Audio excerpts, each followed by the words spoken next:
Hi everyone, thank you very much for joining us today, and thank you very much to Transition for making this possible as well.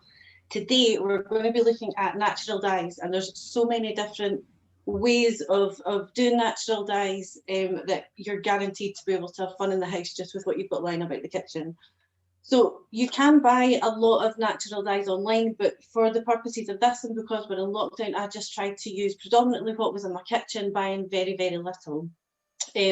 So there's loads and loads of different ways we can do this. I'm going to start by showing you how to make dyes out of food waste or plant material that is in your kitchen. So here I've got 4 pots in front of me. You can only see this one. This one is turmeric that I've got in here, which is going to give us a very yellow colour. It's going to turn out like this. This was just an old t-shirt that's been dyed with turmeric. The pots that I had weren't very big, so you can see it looks a little bit more like a tie-dye, but the colour is pretty good. And this is turmeric on just a bit of, this is old cotton fabric that I had lying about as well. So the turmeric is going to give you that colour. In this pot, I have got blackberries, or blueberries, sorry, which I'm going to mush down, and we're going to show you the colour that you get off that as well. Here we have brown onion skins, which is one of my favourite dyes. It gives a really, really beautiful sort of goldeny brown colour. If I can find the sample, 1 second. This is the kind of colour that gave. That was brown onion skins. Red onion skins, sorry for that one. And the brown onion skins is this one, the orangey one. So we've also got red onion skins here as well. And when you are dyeing, you want to start with water, just normal tap water, and you want to have 2 times the weight of plant material to your fabric. So you want to weigh your fabric when it's dry and make sure that you've got twice the amount of plant material to dye it with. So the easiest way to make a dye is just to weigh the bit of fabric that you're going to dye, and then fill your pot with water and make sure you've got twice the amount of plant material in the water. Following that, when we're at this stage, we're just going to simmer everything. You don't want to boil it, because the higher the heat goes, the more you lose the natural tannins and colours in a lot of the produce. So we're just going to simmer these for an hour, and then after they're simmered, we strain them, and they can then become a dye bath or just a straight dye. So while these little ones are simmering away, I'm going to just give you some examples of some things that you'll have lying about the house possibly, and different colours that will give you. So we've got quite a lot here to go through. It has become a little bit of an obsession, not gonna lie, but it's good fun. It's really good fun. So this one, as I said, was turmeric, which gives you this really, really yellow colour. And that's simply just, I didn't even treat this t-shirt before. It was just an old one that was in the house, so I didn't have to treat it with anything. The colour won't be as steadfast because I didn't use what is called a mordant, which is from the Latin word mordere, which is to bite. So you use that to allow the dye to bite into the fabric. And I'm going to show you how to make loads of different mordants depending on the dye and fabric that you're using just shortly. But this one was just straight into the water after it had been coloured for an hour and simmered for an hour, and this is what I got after it was dried. This beautiful yellow colour. So that's turmeric. We've got coffee here. This was coffee, and this is linen. This kind of fabric here. I try and use plant fibres for most of mine, animal or plant fibres. If you try and use something synthetic, it won't hold the colour and it won't dye. So it's got to be either plant fibre fabric or animal fibre fabric, wool or linen or cotton, something like that. So that's coffee. This one was actually bay leaves out the garden, which made it a very sort of creamy colour. It's got more of a yellow tint to it, that one. And this is charcoal. It was just a bit of charcoal like the fire pit outside and made into a dye. This charcoal I was also able to make into a drawing ink, which is this little one here. So because we're using natural dye. Sorry to interrupt, were these all quite bright white before you started? They were all white. They were all just normal white beforehand, and yeah, now they're very different. You don't get the colours that you would expect to get from the dyes, I must say, and a lot of plant-based material will dry a lot light. It'll dye a lot lighter than you're expecting. With the charcoal, a good trick for that is when you've made the dye, decant some of out 2 teaspoonfuls of it, take out, put in a little jar with a teaspoonful of salt, a tablespoonful of salt, a tablespoonful of vinegar, and some honey or some oil, and it makes a natural ink, drawn ink, or for painting, which is really quite good. This one here, and you can use that same technique for every single dye that you're making. You can turn them all into inks and use them as inks afterwards as well. So that was charcoal colour. A question for you here, because I haven't got a clue. Will it work with viscose? No, it's got to be natural fibres. So wool or fleece, but undyed. Normally unbleached stuff works better. The more natural you can get, the better. If you've got old silk scarves, they're brilliant. Or old silk hankies, they're really good. Silk and cotton, I've found, are the most absorbent and give you the best colours, but that's just in my experience of this. Linen's also highly recommended. All sorts of cotton mixes, the sort of calico type fabrics. I've not used any wool yet, but I used a lot of fleece. I didn't find that this fleece was very good. This is the tea stains, but I didn't like that colour. I think because it's too woolen, it doesn't hold as much colour and it just wants to bleed out. That was the red onion skins. And paprika was quite cool. That was a light orange here. That's paprika there.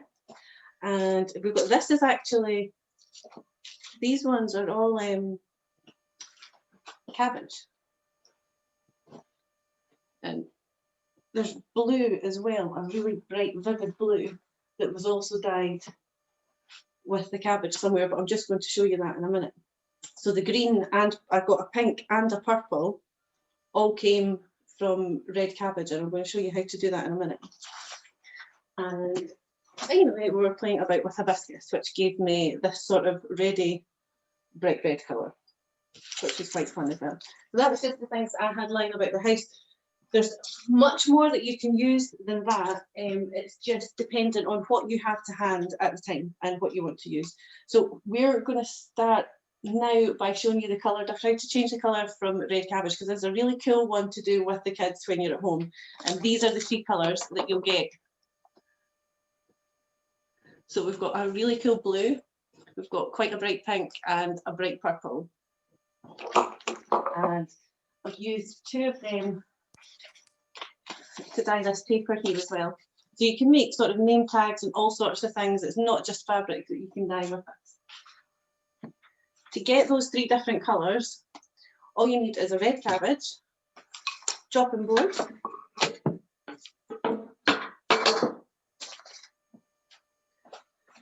a knife, and a couple of different containers.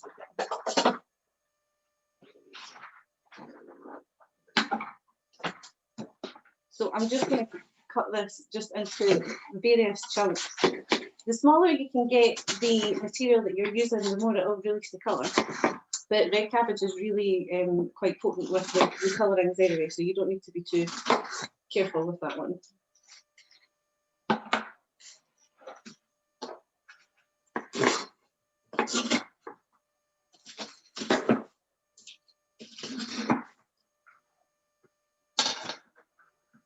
I'm just going to grab a couple of glasses so you can see.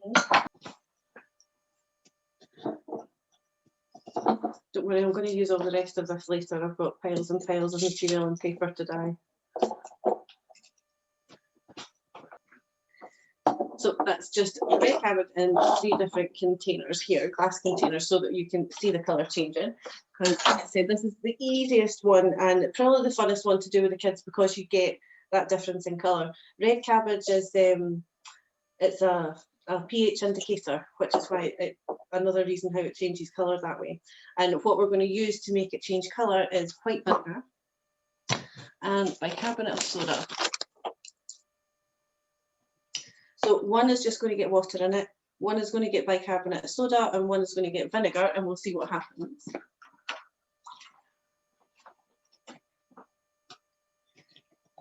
And it does happen quite quickly, which is pretty cool.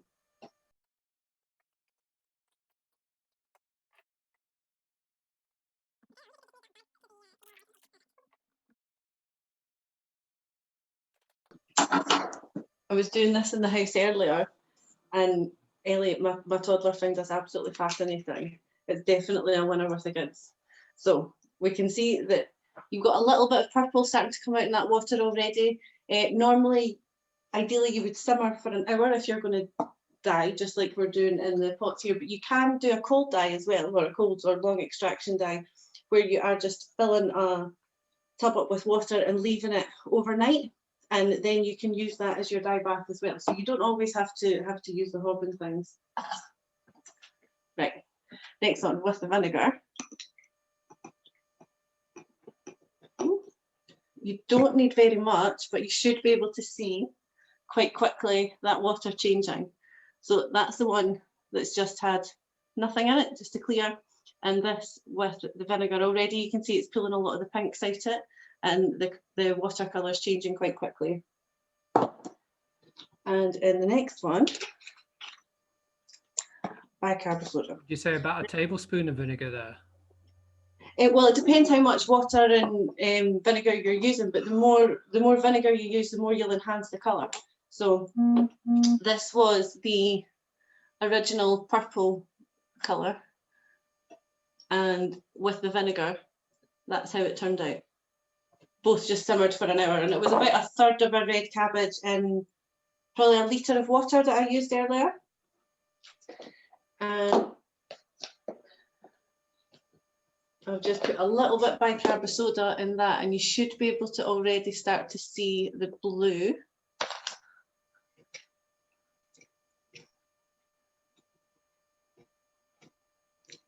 This is so exciting. They're beautiful colours. Isn't it cool? I was really taken by this. I just thought it was incredible.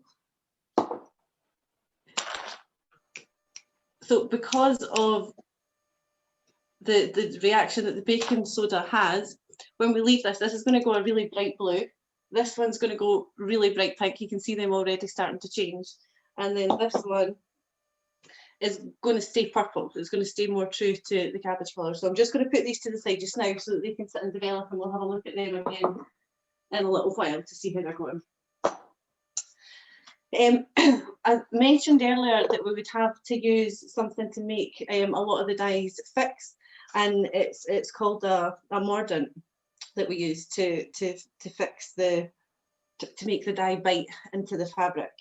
So the way that I've found best for that is using, this is the only thing I really had to buy, and I did find that it made a big difference in enhancing the colours, whether you're using fabric or whether you're using paper.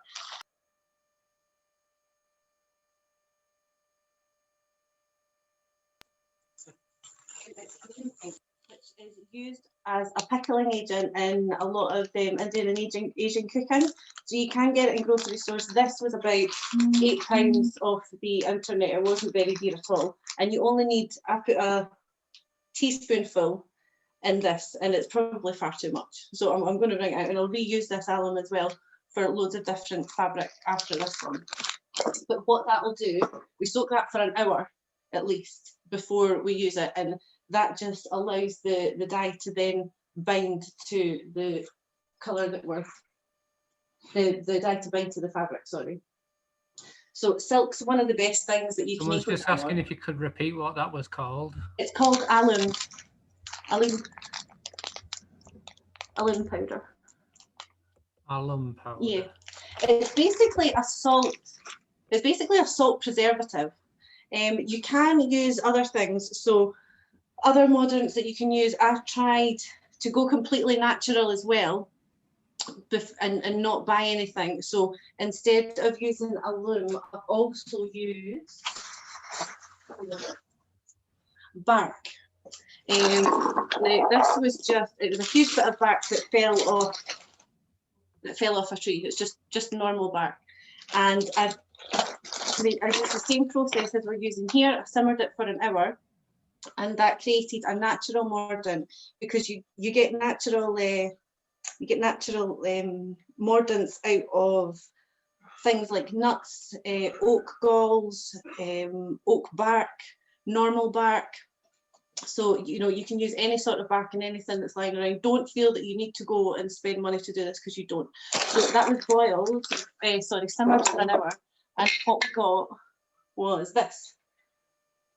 So what we would do before using this is we would soak the fabric, whichever fabric you're using, as long as it is one of the ones that are, as long as it's a natural fabric that is going to take a dye, we'd soak it just as we did in the loom for at least an hour. If you can soak it overnight, that's better, but you don't have to. As long as you get at least an hour of soaking before you dye the fabric, that should be good. So you can use a loom, or you can use your own mordant that you make. It's tannic acid that gets extracted from the natural things like bark and the oak galls and stuff. And that seems, you can also get it from chestnuts and acorns and things as well. It seems to be the most effective other than the loom. You can also, if you're using animal fibres, it might dye it slightly, but that's okay, because you don't want, the aim is to not have any of the light colour left anyway. So although that looks quite dark, it doesn't actually dye that dark. It doesn't actually dye the fabric really, it just darkens it slightly. If you use the mordant and then wash the fabric, will that undo the work that the mordant's doing? Say again? See, if you wash your fabric in the mordant, and if you want to get rid of any staining that has happened, can you then wash the fabric and then dye it, or is that just going to undo all of the work that the mordant? You would want to wash it first. So if you've got new fabric, for example, or if it's something like an old t-shirt that's been lying about for a while, you'd want to wash it 40 degrees in the washing machine first. Then you would then you'd want to just boil it in clean water and rinse it out, just to make sure that you're removing any residue. Then you'd mordant it after that. So you just basically clean it properly. They call it scouring, like scouring your fabric first. So because a lot of the ingredients change with pH, they would normally recommend after rinsing, after you put your fabric through a 40-degree wash, that you would rinse it in a pH neutral soap, so that it doesn't affect. You do heat the alum to dissolve it. It's just like salt.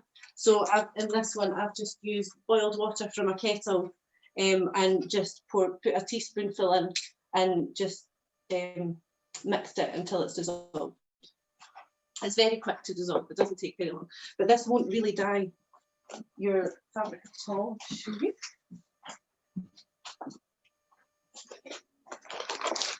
Got so much fabric here around about, I can't find much.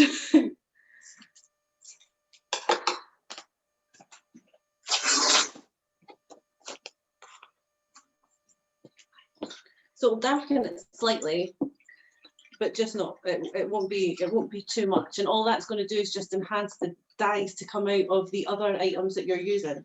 So the purpose in the modern is to get the other dye to fix to that. So it doesn't really matter if it's slightly tinted just now, because it's just going to encourage the other colours to stick to it.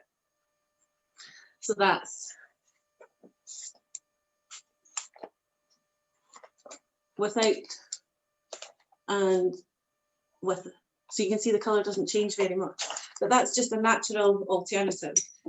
If you're using animal fibre, like wool, then you can use iron water. So iron water is this here. You can buy iron sulfate, but again, we're trying to recycle as much as possible and keep our carbon emissions low. So this was made in a bucket outside my back door with lots of rusty nails and springs and all sorts of old tools just stuck in a bucket, left to go rusty. And then that's mixed with, it's 1/4 vinegar, 1/4 white vinegar, and 1/4 white vinegar, half of a loom, and the other quarter is the iron water. And that's handy. If I knew that you had those, Chris, I would have got some from you. So quarter of the iron water, quarter of vinegar and a half of the alum mixture gives you a homemade. So the iron also can act as a modifier, and that means that it can change the colour, the way that the colour interacts with other dyes as well, which is really interesting. It gives a lot of really different results. It also makes things have a yellowy tinge to it, which is quite fun too. So we'll show you some of the fabric that I've dyed with the iron modifiers so that you can see what that can get you as well. Now, another kind of dyeing that I'm going to show you is bundle dyeing, which is we're going to wrap up loads of plant material and it's going to print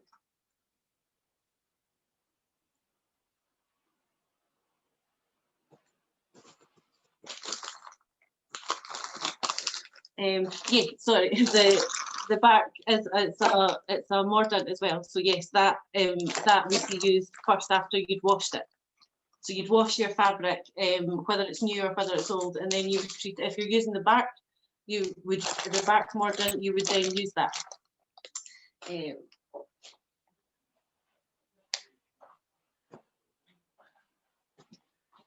So the yellow colour that I'm talking about, you'll be able to see hopefully in one of these. So the bundle dyeing, it can make the leaves go a yellow tint when you use iron as a mordant. So that you can see there, instead of going green, because I used an iron blanket as well, that has turned it a sort of yellowy colour. This has been simmering for a little while just now, so I'm going to strain this and then I'm going to put some fabric in it and we can start dyeing with the turmeric. 1 second. It's turmeric. You do have to, with all eco dyeing, you have to do some work beforehand to prepare the fabric to receive the dyeing, and then afterwards to try and fix it as well. So there is a technique that, well, there is ways to help. Yes, they do fade.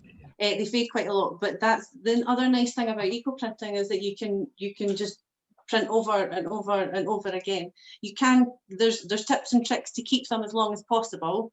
And I'll show you that later on. This, for example, this scarf here has been printed over a couple of times. So you'll see the different colours and the different leaf shapes. Let me try and get a bigger one for you that's got a bit more contrast in colour. I did have very neat piles here and now they're just everywhere, so you'll need to excuse me. So this one has been printed several times as well. You can see with some flowers and some leaves. So I've just, if I didn't get the result that I wanted, then I just repeated the process again and got a slightly different result. So that's the nice thing about eco dyeing, is that you can keep going and keep going and keep going and keep layering it. But we will cover later on some of the tips and tricks that you can use to keep the colour faster. The mordant does help with that as well. So this is looking quite good already, just to show you. So that's going to simmer for an hour before it gets the full colour, but that has changed from this already just with turmeric, which is brilliant. Love it. Wow, that is so bright. I love it. So Yeah, the onion, try and tilt this down a little bit more so you can see it. Right, I'm going to get this in the. So once you've got your dyes simmered, you can use it like this and just simmer in the pot, or as I mentioned before, you can also just put them in a jar like this. So this is saffron that's in this one, and I went through this same process that I've done here with the turmeric, but instead I just popped this fabric in here and I'm going to leave that on a windowsill for between 1 and 3 weeks. And that'll dye the fabric as well, which is a less strenuous way. I suppose you can just put it away and forget about it for a while.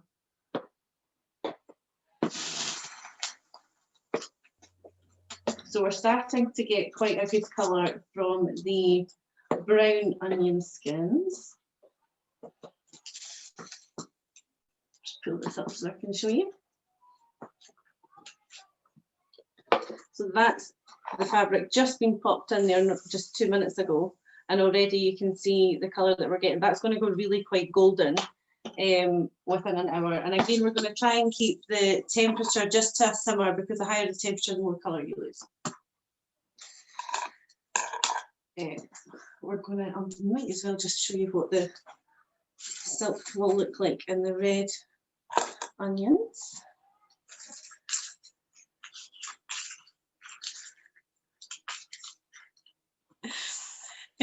This is starting to go brown, because I actually prefer, I thought that the colours would be better off of the red onion skins. I actually prefer the colour of the brown ones, because the red onion skins go more brown and the brown onion skins would go slightly more golden.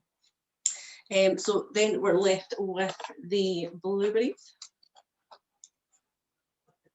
Now they need a little bit more coaxing because they're not really doing much. I think I'm going to mash them down and just see if we can help them along a little bit. You can also use things like beetroot. You can use citrus peel as well. Anything that you have lying about the kitchen. Wine is a great one. Wine's a pre-made dye. Just put it in a pot, boil your, simmer your fabric in it for an hour. Can you hold on to the dye and use it again? You can. The dye will get slightly weaker, but I reuse the dye for making drawn inks afterwards, and I also used it for dyeing papers, any leftovers that I've got, or I'll just use it as a dye bath, which I'm going to go over in a second. It's another technique that we can use for eco dyeing as well. So I'm going to find something to mash these berries down with. It's not my kitchen. I can think of better uses for wine, by the way. Yeah, but then I don't drink, so you know I've only have cooking wine, and the rest of the bottle just goes to waste. So it's good to use it for something rather than it going bitter. Fair enough. maybe I just need to get on more with my neighbours so that I can just hand them any excess wine. So I've just broken them down a little bit because I wasn't getting very much colour out of them. It's going a light pink. I'm not convinced that it's going to be a great colour that we get out there, but we'll see how it goes. I wonder, you might not know the answer to this. I wonder if you add something like pectin into something like that, you'll get more of the sugars and juices out. Well, you could, you know, my mum was talking about that for beetroot, because beetroot, I've tried to dye with beetroot the other day, and you would think that it would leave a really, really good colour, but because it wasn't fresh beetroot, it was just the packeted one, it didn't, none of the colour held at all, it just all washed out. So I think there will be certain things that you can add, because there is like the iron water being a modifier, you can use white vinegar, you can use citrus, lemon juice, you can use bicarbonate of soda. All these different things change the chemical reactions between the plant material, so they'll change the way that the dye gets drawn out the different materials. It is a lot of trial and error. I have watched no less than 300 tutorials and more probably, and read a few books as well, and every single person seems to do this different. There's not one, there's not two that I've seen that are the same, but it's nice because it means that everything is a surprise when you do it.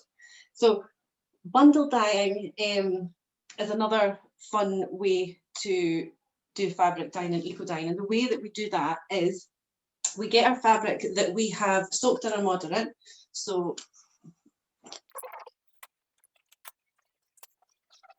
right, this one will do. It's already had mordant in it previously that hasn't been rinsed off, so I'm only going to have to wet this again. And the mordant that I used on that one was just the alum, so I'm just re-soaking it with the same thing that it was mordanted with yesterday. Does the mordant need to be wet to do its thing? Well, no, you can dry you can leave the fabric with the mordant to dry out overnight, but then you'd have to dampen the inks and the dyes transfer through steam or boiling, so it has to be wet. You know, like everything that you're doing will have to be wet. So you would have to re-soak it, whether it's just in normal water or in the mordant is entirely up to you, as long as it is wet, because you need to have everything wet so that the dyes react and soak through. Yeah, makes sense. We've got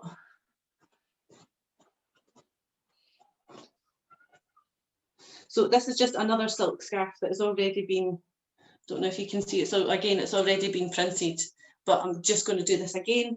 Again, that has already got mordant on it, because I haven't rinsed it from yesterday from my printing, so I'm just giving that another little soak again.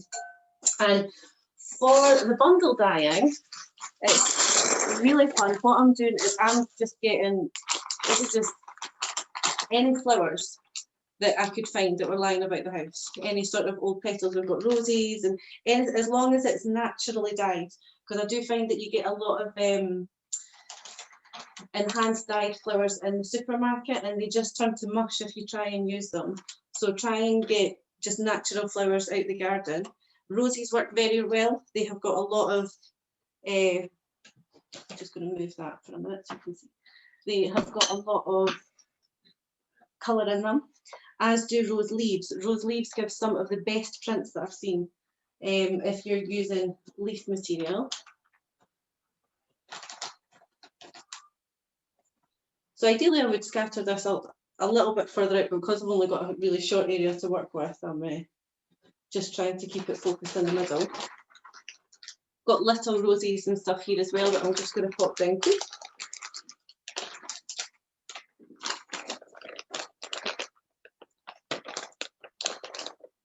And some carnations. Anything that you've got to hand that you think is going to have a bit of colour in it, you can use. And your design's completely up to you. The leaves that I've found that work best for me, with what's available in our garden at the moment, are these castor leaves. They work very well. The back of the print is, the back of the leaf is better to print within the front of the leaf. So try and lie it so that the back of the leaf is this is going to print up the way onto my silk scarf. What was that last question? Sorry, Chris, can you read that out to me? Michelle was asking, do you mordant silk different to cotton, or is it the same process? Silk's classed as animal, so you would, you could in theory mordant that differently, which is, well, this was actually done with an iron blanket with it, so it's going to have a degree of iron on it as well. But it is okay just with the alum too. But with with silk, excuse me, the iron water mordant would be the better mordant to use, just because it's the most natural one, and it's the and is better for animal fibres. Although, having said that, I did not use the iron water on the ones that I've done today because it was a technique in the microwave. So I just used the alum mix because I didn't want any sort of metal anything in the microwave. So I'll show you that as well. So you can use the iron water ideally, or alternatively you can just, if you're using the microwave technique, you can just use the alum, and that's fine as well. Play about with them. You need to play about and experiment. An iron blanket, I'm going to show you what that is in a minute. So there's two different ways that I'm going to show you how to bundle. Well, there's several different ways that I can show you how to bundle dye. This first way here, we're going to do this one in the oven. So I've got a big pan in the oven, a big roasting tin here, and it's got a metal support so that the bundles are going to be sitting above the water and it's going to be getting steamed.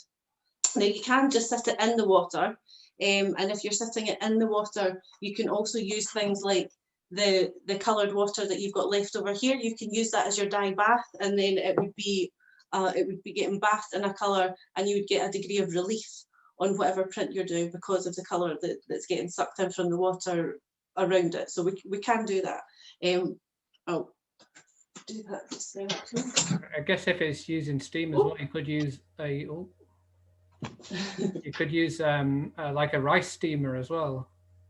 Yeah, well, you want to, ideally you want to use something that you're not going to cook again with, because you are using chemicals, and please be very careful what plant material you're using.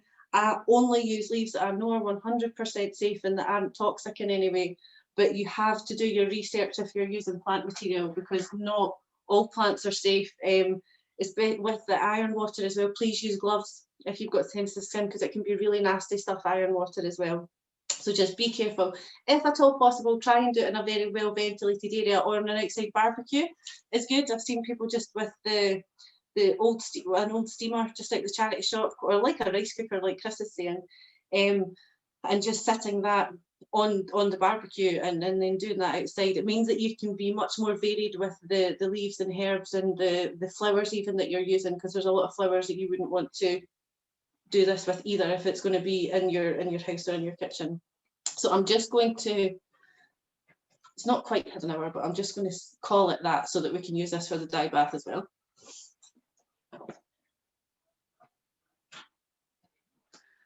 So if you were only making a dye bath and you just wanted the most intense colour, that would be the first step. So just the extracting the colour for an hour, and then we would transport that to the bottom of this pot here.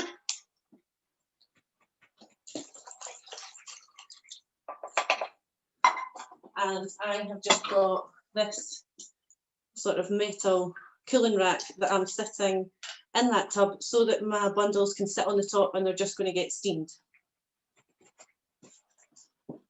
But if I want more of the, but there's no point in steaming them, we'll need to change that because we've done a dye bath now. You can steam them or you can boil. That's the two ways that you do eco dyeing in the bundles. Because I've just put the colour in that, I'm just going to tie up the bundle and I'll soak it in the water and I'll keep it in there for minimum an hour, probably 2, and then I'll let it cool overnight as well. So arranged leaves here. You can, if you're using the oven, soak your leaves in an iron solution as well. That enhances the tannins to come out. Don't leave them in there because it does enhance the colour. It brings the colour out quite a lot. So you will notice it very quickly.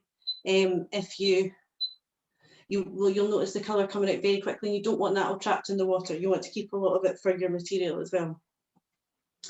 So other leaves that work in our garden, we've got rhododendron, ferns, oak leaves, and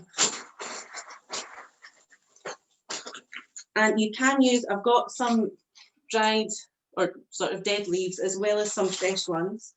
Rose leaves are fantastic. These print really, really well. They're one of the best things that I've found in our garden at the moment. In the summer, you're going to get much better results from this sort of technique because of the time of year. The plants are just naturally losing the colour. That's what happens. So it does make it more difficult to find really effective printing material, but I'm sure you'll have a good rummage about and find a fair few.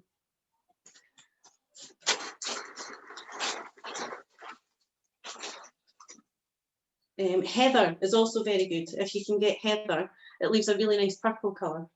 So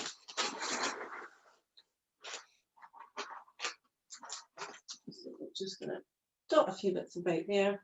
Okay. So, iron blanket. Now, your iron blanket is what you use to enhance the colours coming out even more. So after we've layered our silk scarf on, or we could use the iron blanket on the bottom. We could have used that on the bottom. That would have been fine too. But all that essentially is your iron water and material soaked in your iron water for a while. If you don't have time to soak it for ages, that's okay. Just having any iron water in it is going to do it's going to help it. It's going to entice it out a little bit. But if you can leave it to soak, again, overnight is ideal. If not, just an hour or so is fine.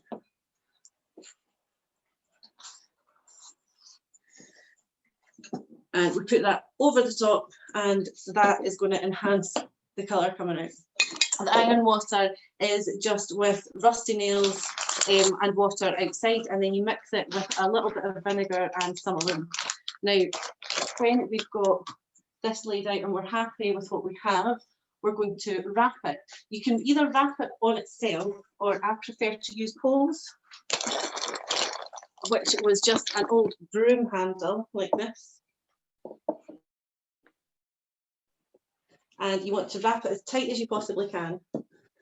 So ideally I would be doing a lot tighter than this, but it's not very easy on the corner of the unit. So wrap this as tight as you can, and you really, really do want it tight, because that is going to make a difference. You need a clear connection between the fabric and the leaves that you're printing. And the flatter the fabric is, the more of a clear print you're going to get. So once we have it rolled like this,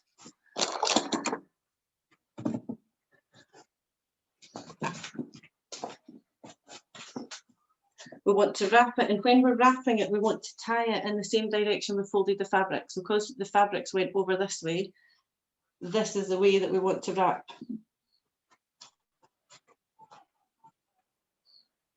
Now you can, because it's in the oven, you can use things like, I have bits of copper rods that sometimes I put in with the pole, because again, copper, iron, all these sorts of things will make a difference to your print. You can also, instead of wrapping around a pole, you could use a glass jar, or you could use a rusty tin. It gives really, really, really good effects. And this technique you can use with paper as well. It doesn't just have to be fabric. So we wrap this, and you really want to wrap that pretty tight. If you need to use a couple of bits of string, that's fine.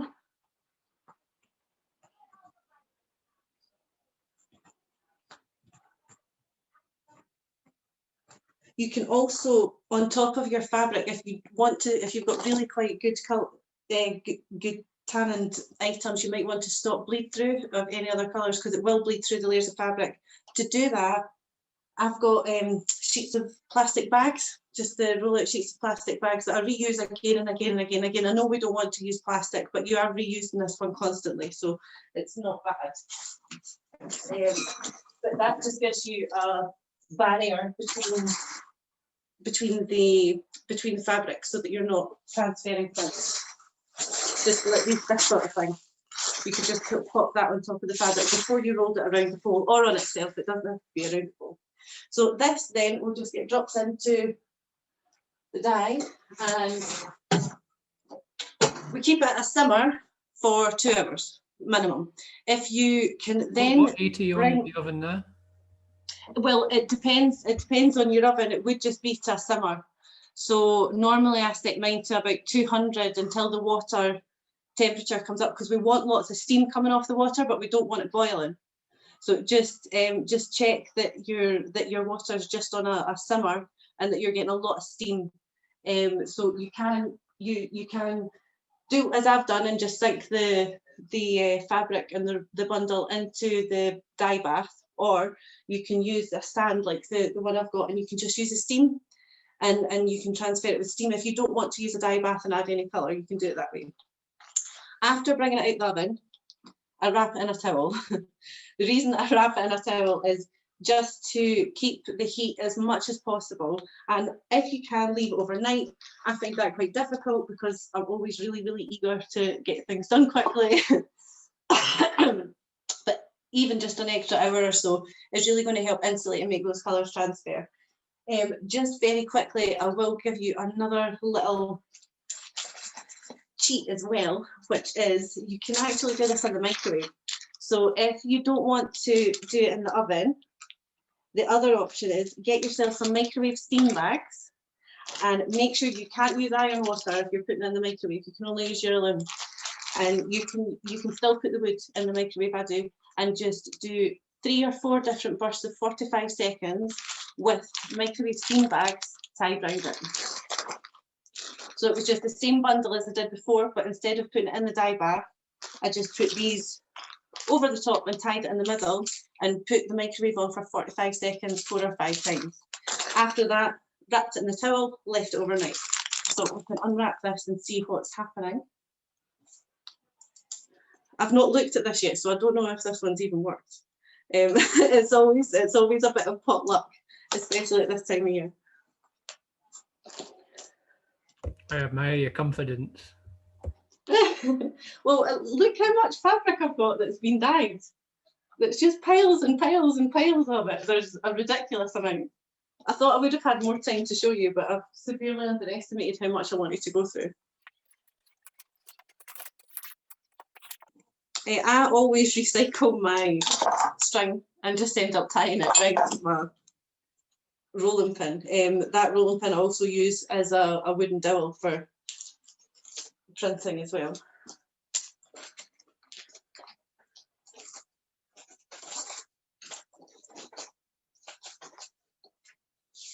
Right, so we've got all that off. And let's see what this has done. So this is fleece that's on the back here, and you can see we've got some colour coming through.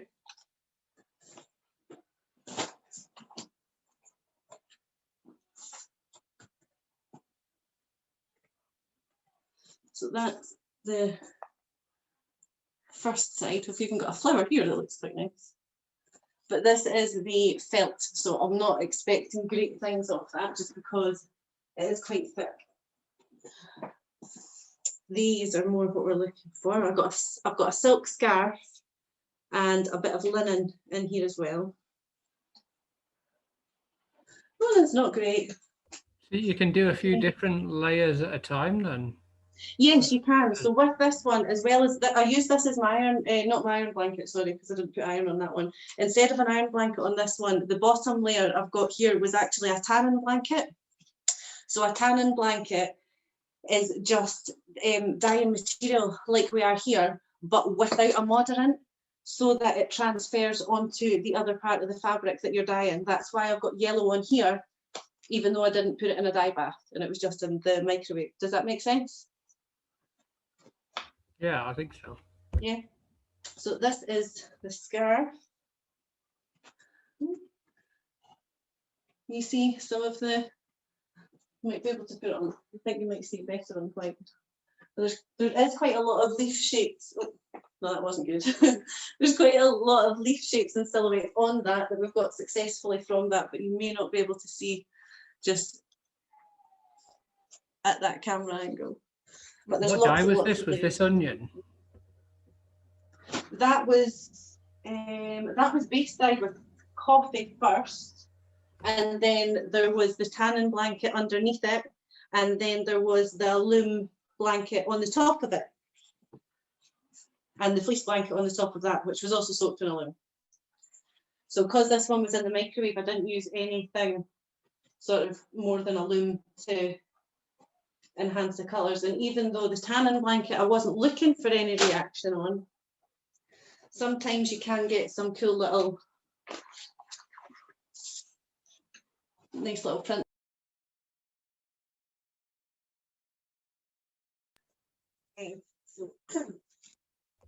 I really like the shade of the colours. It looks so natural, but still so They're vibrant. different. So these are some of the other ones that I've dyed earlier. You can see, because that one's dried, you can see the relief better. That was in a dye bath. So you see where the leaves are paler. That's because we've put this in a dye bath, so it's left a relief, just like I've put in the oven there. So that one was quite good. And then you get,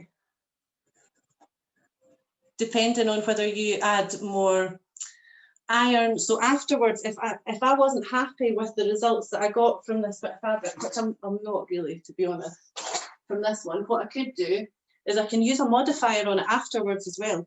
So now I could soak this again in iron water and it'll change the colours. Same if I done with vinegar or if I done with lemon juice, it would change the colours that would enhance it, and the ones that would pop out. Would you let it dry before you put the enhancer on, or would you do it straight after? You can do it, I mean, with paper, if it's paper, I just do it straight away and sort of paint the iron solution over it, and you can see it changing in front of your eyes. It's like magic. It's quite cool. But with the fabric, I would probably let it dry just because I'd be worried that too much of it would run out. So I would let it dry and then later on add the modifier just to enhance what we had left. So another thing that we've not covered, even another one, eco dyeing method is called, excuse me, hapazome. And this is the easiest technique out of all of them. It's the funnest for doing with the kids. And Could you spell that for us? Really quick. Huh? Could you spell that for us? Yep, HAPAZOME. And what you need for that is a hammer, some sticky tape, some sort of leaf, and some sort of fabric. So what you do for the hapazome one, so I'm just let me turn this down, I've got that vertical. What you do for hapazome is you you use sellotape to keep the leaves on the fabric. Now I've put that with the skeleton facing up the way because again you get the better prints of the skeleton. And so I've just sellotaped the leaves down like this. So spine, because this is the bit I want to see. So I want to see the spine because it's got most detail.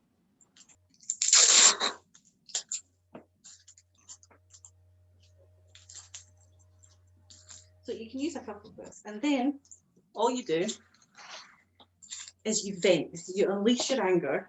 I'm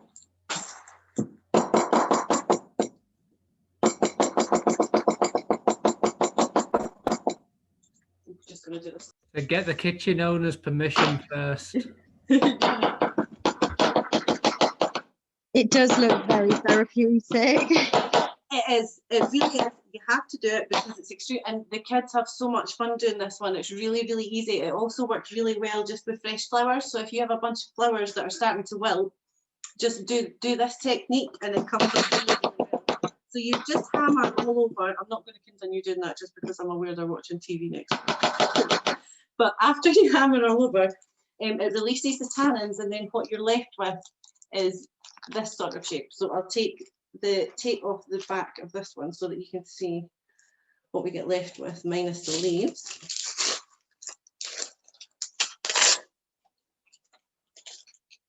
Sorry, I missed that comment. The answer is yeah, it was just sellotape. She says, never seen it done like this. Sellotape. Yeah, it was just sellotape to fix it in position. Yeah, if there's a cheat, I will find it. That's the. But it's my little one, it's not cheating. my little one thoroughly enjoyed this and making lots of noise outside. It's also really fun to go and find all the things with them. I mean, because you're not using steam of any kind, you know, it's completely safe for them to get involved in as long as someone's watching them with the hammer and they've got their little hands covered. And that is the colours and the prints that we're left with. Hi, Michelle. I wanted to know what kind of a mordant do you use before doing the stamping technique? This one doesn't actually require any mordant. None of the tutorials that I've went through has required any mordant for this technique. And just to show you, that's just a couple of, I was just trying some on t-shirts just to see the cotton actually takes really, really well to this technique as well.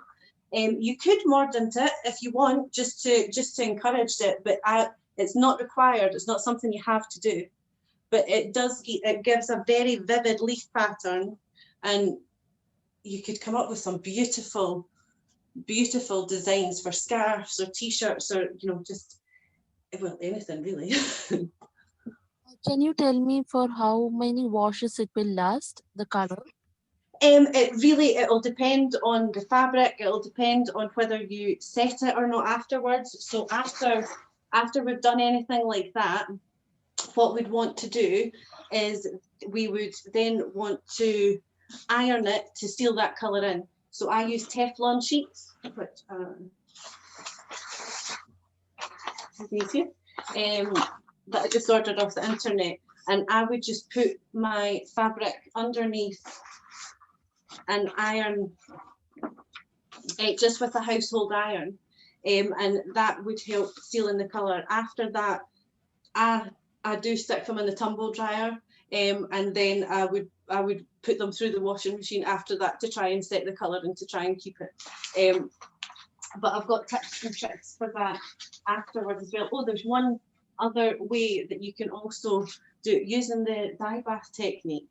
If you have a couple of tiles, you just need ceramic tiles, or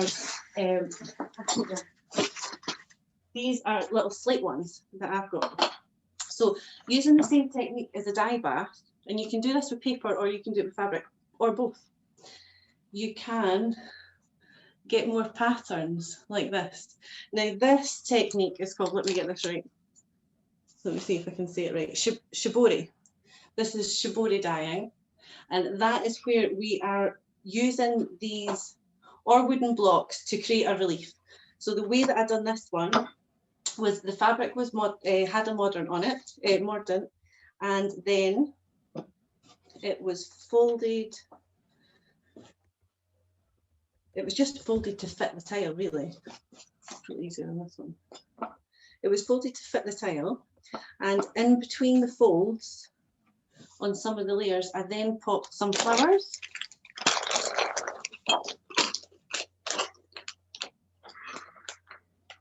So just like these, and I put leaves and flowers and all sorts in between here.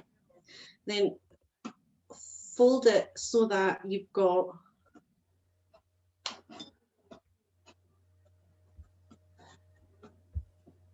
try and fold it so that you have a bit of the fabric sticking out all the way around, so that when we put that in the dye bath, this bit's going to be compressed because we're going to use these. You can use string. You can use string and you can get like a tie-dye effect, or you can use kids' building blocks as well.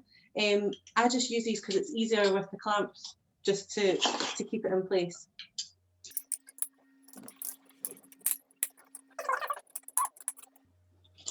So that's just to hold that in place. You could just tie it with string instead, or you could use wooden blocks and tie it round, which would give you a different pattern. And all we're going to do with that is fling that in the dye bath for an hour into the steam and let it simmer. And when it comes out, the bits in between will not be dyed, so it'll leave you this really cool pattern that you can change depending on the colours that you use as well. So just quickly, I'll show you how the dyes are looking with the cabbage. So obviously this is going to be a lot more intense in colour if we'd used heat. Because we're doing cold, it's going to take a little bit longer. So that one's going blue, that one's going very pink, and this one's not really doing much with the purple, but it will go purple. But that's our three different colours. Remind us which was which. That was the blue one, which is the bicarb soda. That is vinegar, and the purple is just normal cabbage. That vinegar one's a beautiful colour. So with any of the ink that's left over from these, you can make your own drawing inks as well. And also with any of these techniques, you can do relief printing. So can you remember when you were kids at school and you used crayons to draw on the fabric, and then you tie-dye them, and when you took them out, you'd rub it so that the wax fell, the crayons fell off, you'd wash it, and then you'd be left with the only relief. Well, you can do the same with these, but you can also draw with ink. So we'll go over again quickly how to do ink. Let me find a little jar. Right, we've got the dye from our brown onion skins here, so we'll just use that.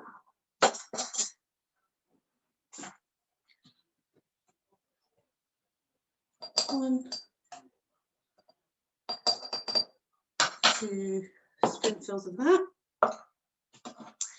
and you can use lots of different things for thickening your own inks as well. You can use honey, you can use egg whites, You can use, what else have we got? You can use oils, you can use potato, you can use corn flour, you can use wheat, you can use all these things. They are just a substitute, natural substitutes for some, it's a thickening agent really, which is instead of gum arabic, which they would normally use to thicken things. So instead of that, I'm just using honey, just because it's edible as well, depending on what it is that you use to dye.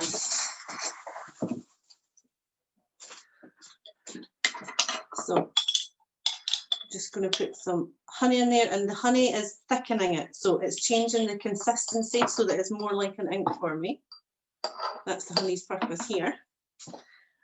We also do salt and vinegar, so I'll need to flip this into a little tin, a little pot, sorry, and just boil this so that we can get the salt, not boil, simmer, so we can get the salt to do its thing. But the vinegar and the salt is acting as your preservative for the inks.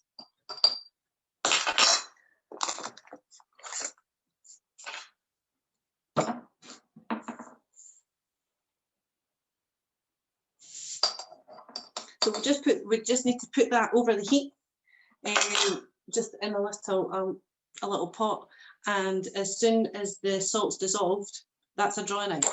So just to show you,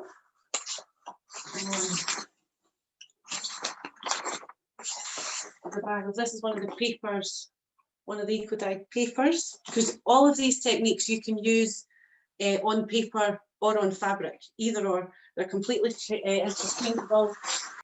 So the black ink that I made, which was with the charcoal,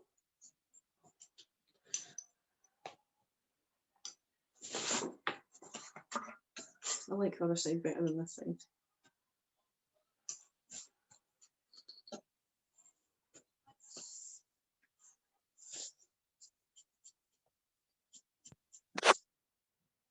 Michelle, does this technique work on fabric as well?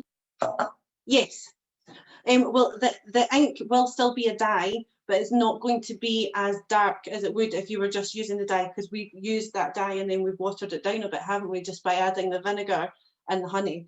So it's not going to be as dark as it would be otherwise, but it's a perfectly acceptable drawn ink. Hibiscus is a really good one for that, because you get a very, very vivid pink, and it's really interesting. I'm going to try later on and see if I can turn the cabbage watercolours into drawing ink as well. Could you, it depends, you know, it depends. I would say I wouldn't use food waste for your paint on the furniture, but actually saying that, you can make, I can send you a recipe for gouache paints and egg white tempera paints that you can also make out of dyes. So if you like, Claire, just remind me and I can send you those recipes. Send that to me, Michaella, and I'll send it out to everyone. Oh, that would be perfect, because I've got recipes for watercolour, drawing ink, gouache paint, egg tempura paint. So there's so many different ones, it's ridiculous. I've just got another question as well from Izzy. How long will the ink be good? Do you add anything to make it last? I heard to use cloves, but it didn't really work. So what we've used as a preservative there is the vinegar and the salt. That's our preservatives in the ink. So in this one, I'd already put a tablespoon of salt and a tablespoonful of vinegar in a pot until the salt dissolved, and that's our preservative. I don't honestly know exactly how long that'll last. It would depend on what you were using. So for example, I would imagine cabbage water stinks. If you just be aware of that, if you do the cabbage experiments, if you leave it overnight, it is going to stink and it might attract fruit flies. But something like that, for example, would probably not last as long as ink that you made out of onion skins or ink that you made out of plant matter. So just keep an eye on them. If there is anything growing that shouldn't be there, just remove it, and you should be okay, because you can also do the bundle dye methods, but you can just put it in a jar. So you can just put it in an empty jar and you can put it on the windowsill and just leave it for a couple of weeks and not have to do anything with it, probably 1 to 3 weeks, and that's solar dyeing. So that would, you know, that would work in that context as well. yeah, there's so many different techniques to this, and I'm just learning about all of them. And every time that I try to I learn something different again. So, any new information that I get or any questions that you have after tonight, please feel free just to get in touch, because there is a degree of trial and error. But as soon as you get the sort of basics, it's really good fun. So yeah, I think that's our sort of basics of eco dyeing. I've tried to. I know I've tried to cover an awful lot in a very short amount of time. But if there's anything else, any questions that anyone has, please feel free to get in touch. I tried to cram as much in as I possibly could. I hope it's been. Talk about mordants, as in what you use for cellulose fabrics and silk and protein-based fabric. What are the different mordants, easy mordants which can be used? You can only dye fabric that's natural. So cellulose, anything that's not 100% natural, I wouldn't use. Your mordants for plant-based fibres would be anything from oat galls to the bark that we done to a loom. The animal fibres are better with the iron water for your mordant.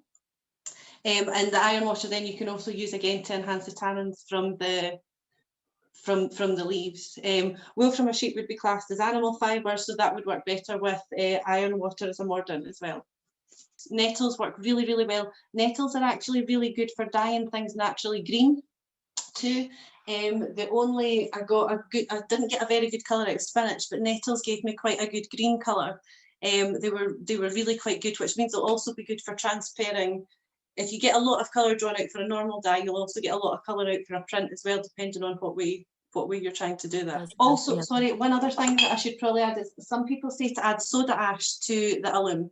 So soda ash is quite difficult to get in the UK. We don't really know what it is. It is only bicarbonate of soda heated for an hour. And then that changes it to soda ash, and you can add a little bit of that into your alum, just again to enhance the fixative of the dye. Does anyone How many hours should we boil the water for with the fabric? With about an hour. With the dye, or it's normally about an hour. Thank you very much, Wendy. It's normally about an hour for either making the dye or for mordanting the fabric or for extracting or putting the dye into the fabric. Minimum an hour. If you can leave it 90 minutes, 2 hours, that's better. And if you can leave things overnight, that's even better. Thank you so much, Michelle. Thank you. We got a question from Izzy as well. I dyed a linen shirt. I used vinegar mordant and dyed with sage. Nice, but that smelled beautiful. But wearing it, the shirt still reacted with sweat and lemon splashes that got on it while cooking. Do you have any ideas how to stop the dye reaction process?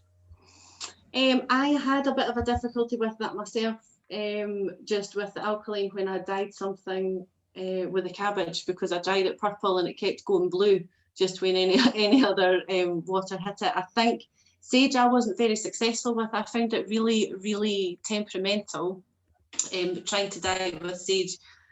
Other than fixing it, like we said, by washing it and ironing it, I can't think of anything else that would make it really, really steadfast. It might be that sometimes there's something specific to that plant material that can help it, but there's such a variety that you can use. I don't want to tell you, yes, use this, and then it doesn't work. But try and make sure that you're fixing it as well as you can after you've dyed it. They will naturally fade. But yeah, I think try and mordant it really, really well, and make sure that it's scoured before use. And then if you try and seal it in with iron and heat afterwards, that should be the easiest. Is there any other questions?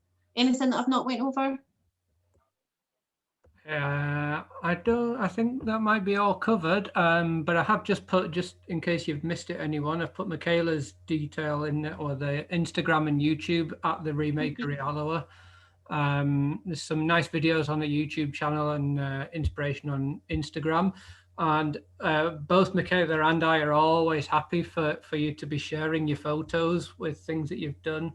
And anything else that you see and you find that you think would be interested in. We're always looking for new inspiration, aren't we, Michaella? Just to answer that question, sorry, the iron water can be used as a mordant for animal fibres, so for silk and wool and things, or it can be used to help enhance the tannins in the leaves. You can use the iron water to soak the leaves, but you can also soak a bit of fabric in the iron water and use it as the iron blanket as well. So that's 3 different ways that you can use that. I'm so grateful for everyone joining us. I really hope that I've managed to cover enough. I know I tried to squeeze an awful lot in, so if there's any other questions, please feel free to ask, or even if you want to see examples of some of the other bits, because I never even really got to show you any. But I'm so grateful for everyone joining tonight. I hope that you've learned something and that you've got some ideas to go and play with. And fingers crossed, we'll get to see you again very soon for another class.